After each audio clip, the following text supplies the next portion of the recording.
cause that be natural. Lady I ain't D. looking tacky. I keep my game tactful. Yo. Yeah, I'm so nappy. M.O.B. Cause that be natural. The infamous. I ain't looking tacky cause I keep my game tactful. I'm so pretty, I'm so fat, boo. I'm so natural, it's like it's a taboo. I'm so filthy, got the tattoo stuck in these bitches like I own ragu. On my business with my platoon, getting these minutes like I'm a typhoon. Y'all is jersey on that cartoon and I'm sitting on top. Hey guys, and welcome back to Afros and Baby Hairs, and thank you for joining me in the reading room for book review number 22 on Love and Hennessy, book number 1, An Addictive Kind of Love by Carmen Lashay. So if you're interested in hearing details of this book as well as my thoughts and opinions, then please stay tuned. I am not and do not promote or encourage anyone to read this book who is under the age of 18. If you are under the age of 18, then please get your parents' consent and or supervision before reading this book. Now that I've gotten that out of the way, let's get into this book review. So right now I'm going to read the back of the book, and it reads, "You ever loved a man more than you love yourself, to the point where accepting his lies, abuse, and mistresses were second nature? How far are you willing to go in the name of love? When is enough enough? Have you convinced yourself that it's okay because you are the main chick, the one who is where home is always at?" That's exactly the situation with 23-year-old Tommy Knowles found herself in with her boyfriend Rodney. After tragic events lead her to flee the city, she runs into a bad boy named Ghost, who is also the man to see if you're trying to move anything in and out of the state. Rodney was sure Tommy would never leave him. He figured all he had to do was hit her with some dope sex, a few new designer clothes, and she would be putty in his hands. With the girl everybody wanted on his arms, a slew of girls at his beck and call, and the streets of ATL on lock, Rodney was sure nothing could disrupt his perfect world until a series of events leaves him feeling how Tommy has felt for years, alone. What will happen when he finds out she has run into the arms of another? Will he once again charm her back, or has his luck with her finally run out? After his father passes the throne down to him, Ghost is now the plug and is supplying everything from the East Coast to the West Coast. Having already had love in the streets before he became the plug made it very easy for him to step into the position with no problem. Everything in his life seemed to be falling into place except his love life. What will happen when one day he runs into the woman of his dreams, Tommy, and can't seem to get her off his mind? Will she turn out to be what he's searching for, or will she be just another waste of his time? Secrets hit close to home when everyone's world begins to collide, and the outcome is bound to leave a few bodies in its wake.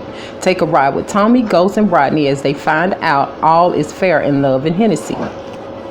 Let me introduce some of the characters, and many of these characters have different affiliations with different people, so I'm gonna just give you the gist of it.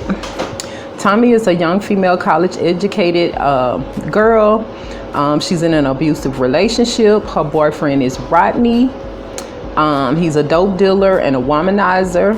Her best friend is Amber, and one of her other friends is Chelsea. We have Carter King, or King Carter, who is Amber's son. Mike, who is Rodney's right hand. You have Monster, who is Rodney's goon. You have Sydney, who is Mike's girl. She didn't really play a big role in this particular book, but we may get to know her a little bit more in the upcoming books. We also have Mariah, who is Mike's daughter. You have Ruth, who is a random chick at the club. Crisco, a dude that tried to holler at Tommy. Jasmine is Tommy's older sister on her dad's side, and she is also a doctor. We have Kelly, a new chick Rodney met out of town. You have Dr. McAllister, who is also Mark. His first name is Mark. He's Jasmine's friend, someone she's involved with. You have Ghost, who is Rodney's connects and Jasmine's god brother, and he will eventually end up being Tommy's new boo. You have Dom, who is Ghost's right hand. I think Carlos is one of Ghost's workers, and then there is Vivian, who is Jasmine's mom. Now also Tommy's dad and Jasmine's dad, they have the same dad. He's in this book as well, but I don't know what his name is yet. So anyway, this book starts off with a young lady by the name of Tommy, who has recently been abused by her current boyfriend, Rodney. Tommy is trying to hide her black eye and busted lip by applying a gang of makeup. On this scene, she is basically describing her life with Rodney. Apparently, they met when she was in college. She claimed Rodney was a sweet and gentle person in the beginning, and that she used to have a nice figure and was his ride or die. She helped him become the entrepreneur he is today by working double shifts so that she could have money to buy work. She would move dope for him as well as hide, dope for him. However, somewhere along the course of their 4-year relationship, he climbed up the ladder and became more aggressive and mean toward Tommy. He had become verbally and physically abusive toward her. At the same time, she has gone through bouts of depression and her weight has gone up and down. So now basically Rodney doesn't desire her anymore since the weight gain. However, he won't let her go. Now, out of frustration, he abuses and cheats on her with other women. Anyway, we also meet Tommy's friends in this chapter. Her bestie is Amber, who has a young child by the name of Carter King. And we meet Chelsea, who is more of Amber's friend than Tommy's. They met up for a lunch date. Although Amber is genuinely happy to see Tommy, Chelsea, on the other hand, come off as shady. Tommy knows that neither girl likes Rodney or how he treats her, but Chelsea comes across as if she is one of Rodney's side chicks and seems to have an inside scoop into Tommy's and Rodney's relationship. So in order to save face, Tommy has agreed to come into a party with Rodney in tow to prove to Amber and Chelsea that her and her man are good. However, she knows on the inside that they are far from that, so she starts devising a plan of how she will try to get Rodney to go to this party with her. Next, we get to know Rodney, and on this scene, he is messing around with a random who obviously texted him when she wasn't supposed to. So he went to teach her a lesson by having a rendezvous with her. We discovered that Rodney is nasty and wild with these side chicks. Later, he goes to the warehouse and meets up with his right hand Mike. They discuss the current shipment that was short, then end up calling their connect, who is out of state. However, seems like this connect is a close family member. Either way, they discuss traveling to pick up the remainder of the work. Then Rodney and Mike talk about going to a party before leaving and letting Monster be in charge while they are away. I think they were talking about the same party Tommy and her girls are trying to get to. Tommy had cooked his favorite meal and was waiting on him in lingerie and red bottom heels and had candles lit everywhere. They ended up having a pleasure-filled night, and Rodney agreed to let her ride with him and Mike to the party at the Grove. Somehow, with the chain of events that took place, Tommy had got some confidence back. Rodney was dressed and poured him some Henny and began rolling a blunt as he waited on Tommy to finish getting dressed. He got a call from Mike asking where was he, and Rodney told him he was bringing Tommy. Of course, Mike was shocked. Then Rodney explained the treatment she had given him as well as the sex.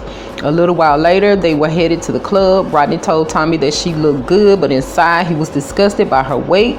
He felt like she was obese. Anyway, they went inside the club and Amber snatched Tommy, and Rodney found another random to follow to a dirty room in the club. Her name was Ruth, but they didn't get to introducing themselves until midway through fellatio. Rodney didn't like how easy the girl was and thought her mouth game was trash, so he dismissed her before she was done. Then he ran into another one of his side pieces and took her to the VIP section so Tommy or her cousins wouldn't catch him. Later, after not being able to find a new booty, he decided to take Tommy home for round 2. Plus, he had to butter her up before telling her he was going out of town for a week. He ended up staying out of town for 2 weeks and had to smooth things over with his baby mama, Sydney. They had been together 10 years and Mike had cheated once and Sydney left him. And now she doesn't ever believe anything he says. Mike wants to marry her, but he has to prove that he is trustworthy before she would even get back with him.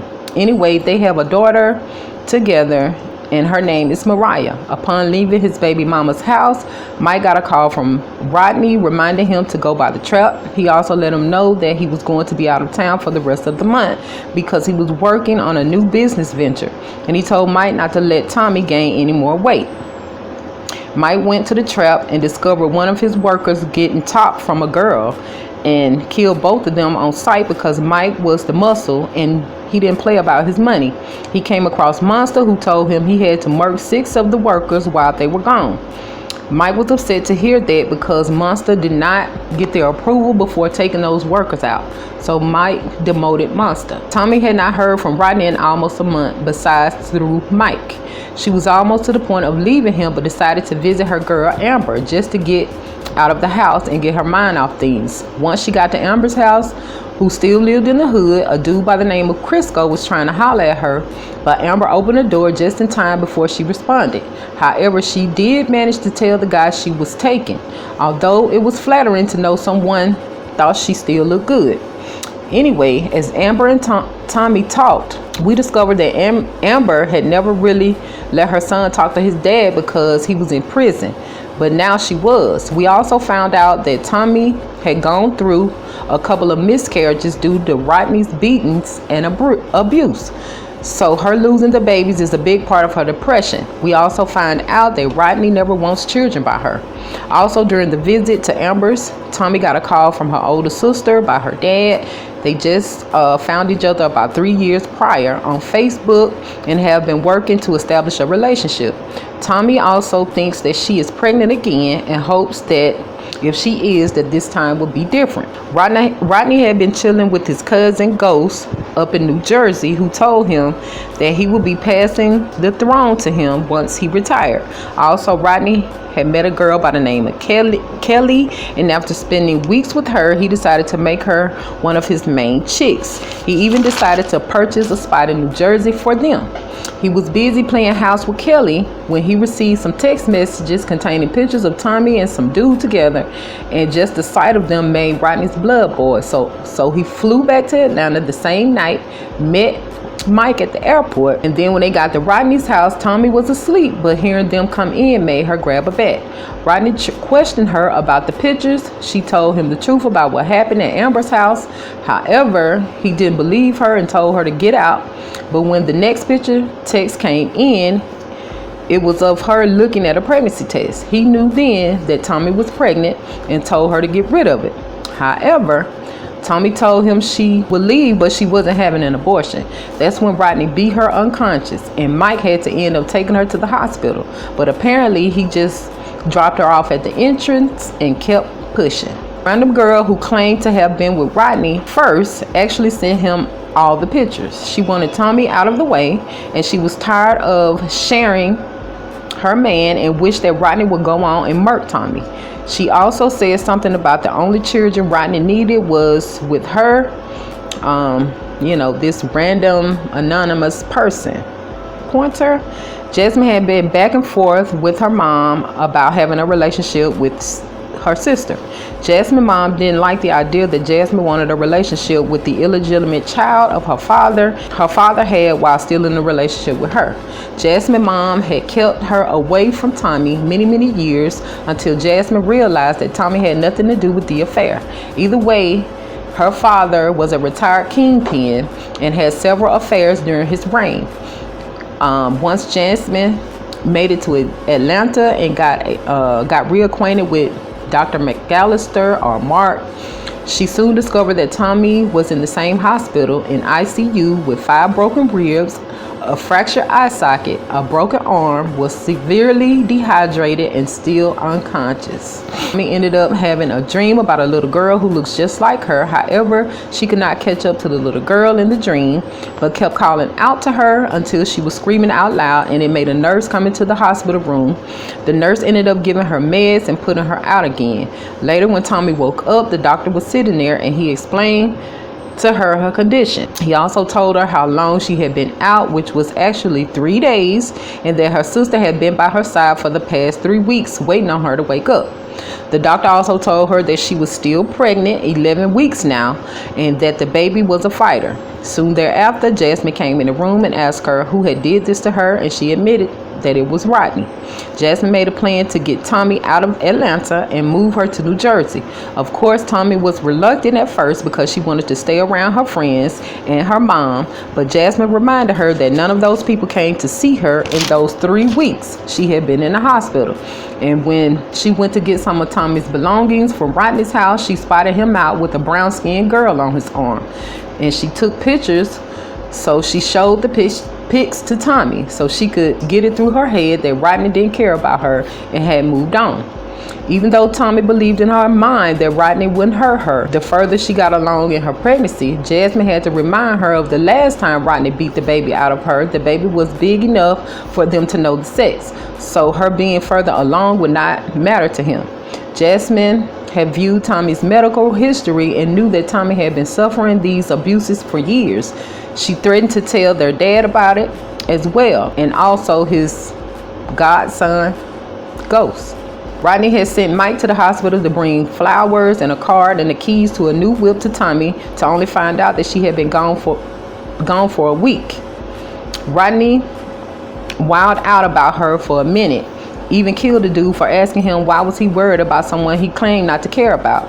He also had moved Kelly in and was seen around with another brown-skinned chick as well. Eventually, he got over Tommy because he realized wherever she was broke and busted.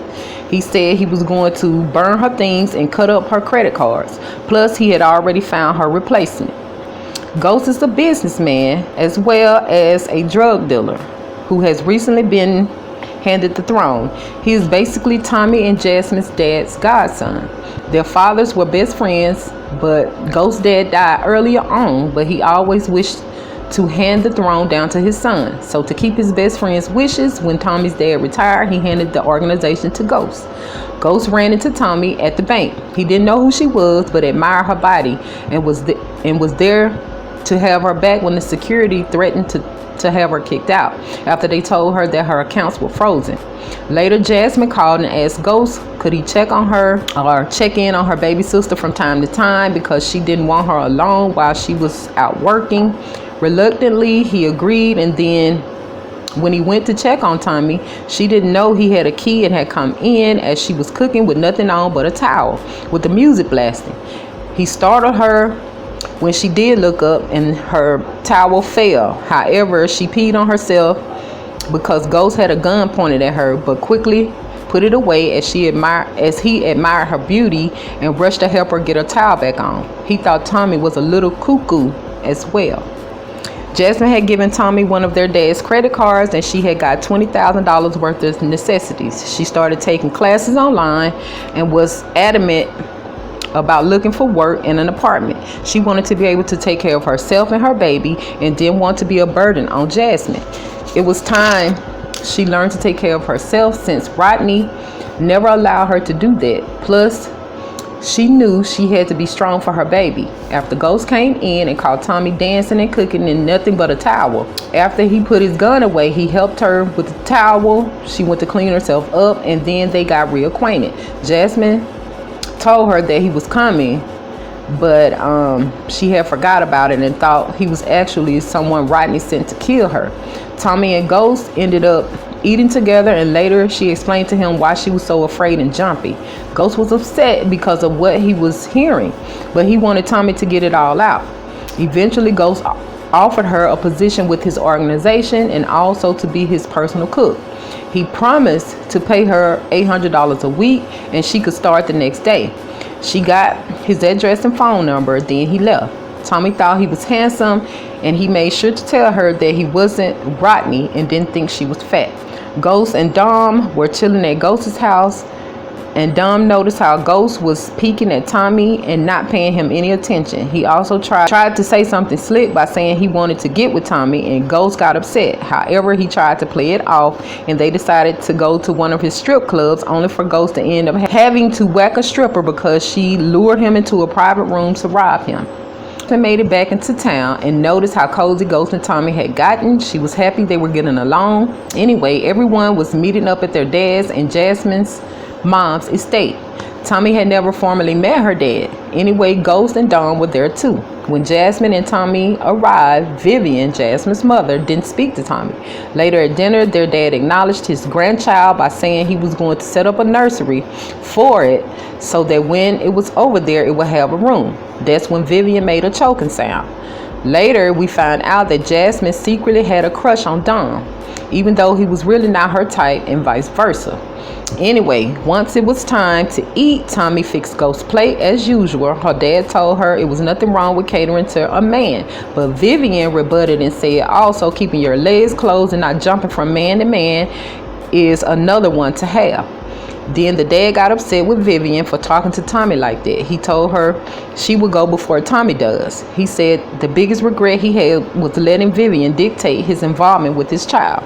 Vivian told him that Tommy was a product of him cheating on her, and now she was sitting at her table eating her food, living with her daughter, and said Tommy was a gold digger looking for the next sucker to make a fool out of, like her mother.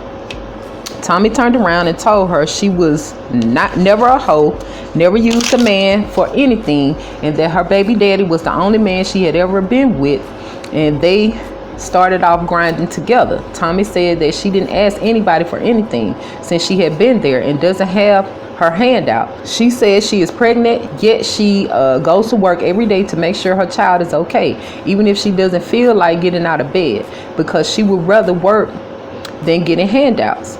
Then Ghost got on Vivian, and so did the dad. He told her if she ever talked to his daughter like that again, she would regret it. He told her when he met Tommy's mother, him and Vivian were not together because of something he caught Vivian doing. He said Tommy's mother, if Tommy's mother's was a gold digger, she would have had her hand out with all type of demands. However, when he denied his daughter to go back to Vivian, Tommy's mother blocked his number and moved away. Until this day has not asked for anything, even though they lived in poverty.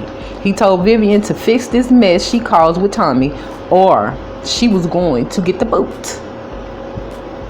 One left the dining area. Jasmine and Dom started flirting and eventually kissed.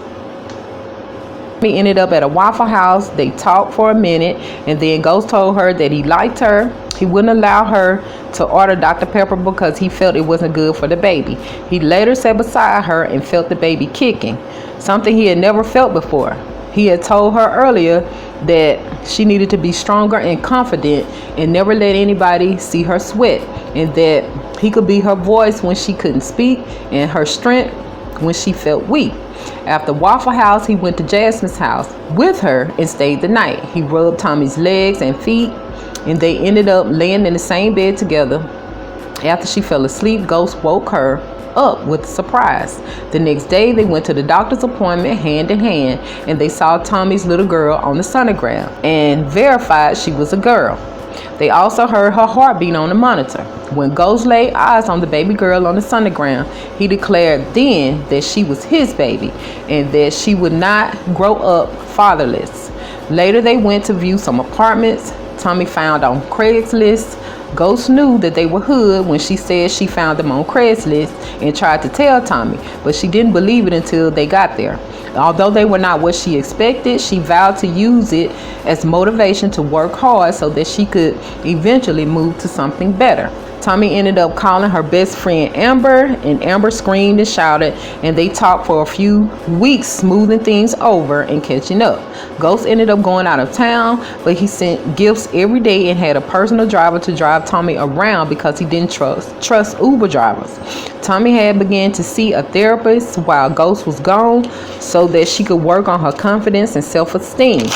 Ghost had told her there was nothing he loved more than a confident woman, and if she could learn how to love herself again, then maybe they could be together. But he needed her to work on herself first. Amber called Tommy and told her that her mother wasn't doing too good and was in the hospital, so Jasmine and Tommy took the next flight out, thinking about getting Kelly a ring, and somehow she saw the mansion that he and Tommy once shared and asked him about it. He lied and told her he got it for her and was in the process of decorating. However, he He still had a lot of Tommy's stuff to get rid of. Anyway, Mike thought it was strange that Kelly never asked Rodney what kind of business he was into. Rodney brushed it off by saying it was his sex game. Later, Rodney got a call from his baby mama, who was livid because she sent the pictures of Tommy to him to get her out of the way so that they could finally be together. But instead, he moved on to another chick. Rodney told her he would never be with her because she put holes in the condom to trap him and was trifling for that. So he felt like she chose the lifestyle she was living. He also could not respect her because she knew about Tommy and still smiled in her face. So he was definitely not going to wife her or be seen with her in public. Tommy arrived at the hospital with Jasmine by her side, and when she heard the news of her mom having cancer and that she needed surgery right away, her blood pressure went straight up and she passed out. When Tommy woke up, she was in a hospital bed. Later, her and Jasmine checked into a hotel, grabbed some food, and then after that, her friend Amber had asked her to come over because all of her friends and family were there waiting to hear about what happened to her. Of course, Chelsea kept talking slick about Rodney until Tommy straight up asked her, did she have something going on with Rodney? Chelsea denied having any feelings with Rodney, but she kept talking reckless until Tommy bust her in the mouth. However, Chelsea managed to say that she wasn't the one Tommy needed to be worried about. Just as Tommy and Jasmine were about to leave, a car pulled up and Rodney got out of the driver's side and Ghost out of the passenger side. As the men were walking toward the front of the door, Amber's son King was yelling to Tommy that was his daddy, announcing it proudly and excitedly. And that's where the book ends. I don't see how women can let a man constantly beat them like that to where they are losing babies, losing consciousness. I understand that some situations may have you stuck with nowhere to go, no friends or family, but just staying because you don't want them to be with no one else, and because of money. When you are being abused mentally, physically, emotionally, and neurologically, it's very toxic. Why would you care who he ends up with if he abuses? If he's abusive, he will eventually become abusive and toxic to them as well. There is also hotlines and helpful resources for battered and abused women. There is also grits in the pantry that you can boil for him while he sleeps. Please watch Ike and Tina Turner's movie. Thought is, I like the relationship the sisters are building despite of how they became sisters and finally got to a point of understanding that they had nothing to do with their parents' problems. Vivian is being unfair and unreasonable. If she felt like the man cheated on her and had a child on her, then that's on her for staying with him. She could have walked away instead of keeping that man from his flesh and blood. No one told Vivian to stay and let the dad tell it. He had broken up with Vivian before he met Tommy's mom after finding out she had done something. So I think she has no right to disrespect Tommy like that, and she is too old to be acting like that. Ghost seems to be a stand-up guy. The relationship and friendship that he and Tommy are developing is so sweet and romantic. I love how he is falling in love with Royalty, which is Tommy's baby girl's name. They did name the baby already, and she isn't even born yet. I love how he is stepping up to take care of Tommy throughout this pregnancy and helping her to build her self-esteem and confidence back. I really enjoyed their energy together. Thing is, Rodney claimed that Kelly had her own and didn't ask him for anything. It's funny how that quickly changed to you could give her the world, but she still would want bigger. And it's also weird. She isn't concerned about what her man does for a living. It makes her look really suspect to me. It's like, how are you with this man all the time? He moving you from city to city, state to state, and you still don't know what he does for a living, and you haven't even bothered to ask. That's weird. Anyway, what's up with Chelsea? I kind of figured at first that she was dealing with Rodney, but those subliminals about a child came up, and I knew that Amber had never told Tommy who her baby's fathers was. Also, the fact that someone took pictures of Tommy when that dude approached her at Amber's house and at the Walgreens when no one was around but Amber. It also took her a long time to open the door when Tommy came over, meaning time to snap pictures. Then she opened the door. Amber is a shady, fake, and shysty friend. She is a snake, and so is Chelsea, in my opinion, because they both knew what was going on and still was laughing in this girl's face. I'm curious to see what happens now because, of course, the little boy King has announced his father, who is probably Rodney. At the same time, Tommy and Amber have issues, and Tommy's cousins are there as well, suited and booted. Rodney will see that Tommy is big and pregnant and is about to find out that she has a relationship with his connect. Then Ghost will find out that Rodney is responsible for hurting Tommy, when in reality, as well, is Tommy's dad who is supplying Rodney. This can go all kinds of left. So with that being said, leave your thoughts and opinions below in the comment section, and we will immediately start on Love and Hennessy 2, an addictive kind of love. So yeah, guys, this book was really, really good. I read this book last night because it got really juicy. You have to read it so you can get the true details and everything like that, what they're thinking, what they're saying, the full conversations, the full setting, and all of that. Thank you all for joining me in the reading room today. I really appreciate your time and energy. I look forward to seeing you guys on the next book review. Peace and love, and as always, DJ CC on the track. Cause that be natural. Lady I ain't looking tacky. I keep my game tactful. Yo, yeah, I'm so nappy. Cause that be natural. The infamous. I ain't looking tacky. Cause I keep my game tactful. I'm so pretty, I'm so faboo, I'm so natural, it's like it's a taboo. I'm so filthy, got the tattoo, fucking these bitches like I own ragu. On my business with my platoon, getting these minutes like I'm a tapu. Y'all is jersey on that cartoon, and I'm still on top of these buffaloes. I'm so nappy, I'm so nappy. All these dudes that wanna get at me, I'm so cultured and I'm happy. Jealous witches wanna come back me, cause I'm comfortable in my skin. End of the day, you lose, I win. I'm so comfortable in my ends, don't care if I make or lose a few friends. And I look like $1 trillion. Lady, he won a lotto, cause in the Lord I trust, and beauty is the motto.